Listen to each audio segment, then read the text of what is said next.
ελπίζω να είστε όλοι καλά μου όλοι καλά. Σε αυτό το βίντεο είναι το πρώτο μου βίντεο στο YouTube και σε αυτό το σημερινό βίντεο θα κάνουμε vlog. Έχω μαγαζί το δικό μου. Εδώ έχουμε μπουφάνιο ωραία. Με μάλινο. Έχουμε και για κορίτσια, κοιτάξτε.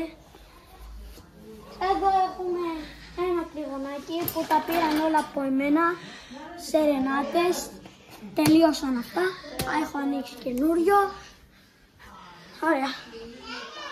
Εδώ έχουμε για κορίτσια. Τι θα μας δείξεις ρε? Εδώ έχουμε κοριτσίσκα. Μία βελίτσα. Ένα χρηματάκι.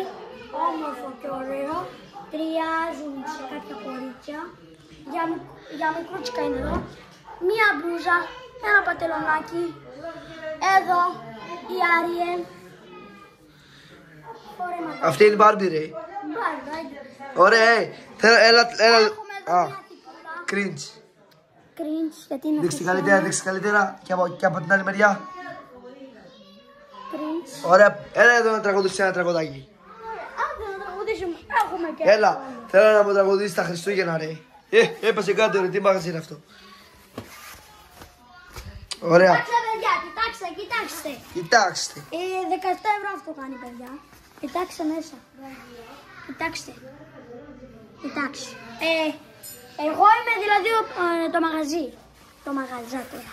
Ωραία. Είναι ωραία. Πάμε ένα τραγουδάκι. Τραγουδάκι πάμε. Αρχίζεις. 3, 2, ένα thumbnail να το τραβήξουμε. Κάνε με τα κουδούνια έτσι.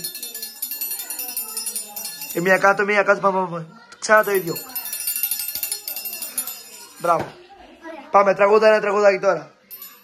Χριστούγεννα πρώτη χρονιά, ψήλοι που δέντρο λιβάνια κι αϊπώ και έρχονται η Κεσαρία της Αργώτης Κεσαρία.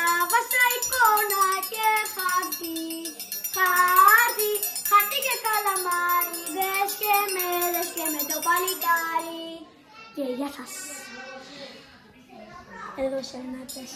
Εδώ τώρα τι πουλάμε, πουλήθηκαν πολλά βλέπω εδώ. Ναι, πουλήθηκαν εδώ είναι. Πόσα έμειναν? 3, 5, 7 εδώ είναι full. Δεν πούλησες πολύ. Ήρθες πελάτης, νέος πελάτης. Ναι, Τι θέλεις? τίποτα. Ωραία, δώσω μία ρε. Κεράζεις. Κέρασμα, επειδή είναι Χριστούγεννα. Καλά Χριστούγεννα σε όλο τον κόσμο. Καλά Χριστούγεννα. Bye. Αυτό ήταν το βίντεο. Χριστούγεννα κάντε ένα like, μία γραφούλα έτσι και καμπανάκι και τα λέμε.